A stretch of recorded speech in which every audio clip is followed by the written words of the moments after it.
السلام علیکم ویورز، کیسے ہو آپ سب؟ امید ہے کہ سب خیریت سے ہوں گے۔ آج ہم جانیں گے خربوزے کے بے شمار فائدے۔ ویڈیو سٹارٹ کرنے سے پہلے میرے چینل پر نیو ہے تو میرے چینل کو سبسکرائب کیجیے پلیز۔ خربوزے میں glucose, potassium, vitamin A, B اور وٹامن ڈی پایا جاتا ہے۔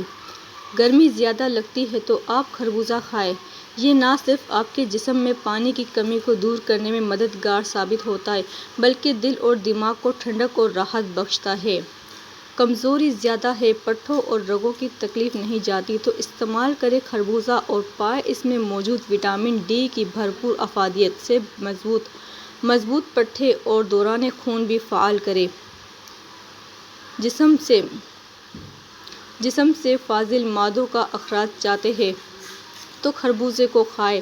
اس کے کھانے سے نہ صرف پیشاب زیادہ آتا ہے، ساتھ ہی فاضل مادے بھی جسم سے بآسانی خارج ہو جاتے ہیں، لیکن اس کو کھانے کے بعد پانی کم از کم 15 منٹ نہ پئیں۔ ویڈیو اچھی لگی ہو تو لائک کیجیے، سبسکرائب کیجیے اور نیچے دیے گئے بیل آئیکن کو پریس کیجیے۔ اللہ حافظ۔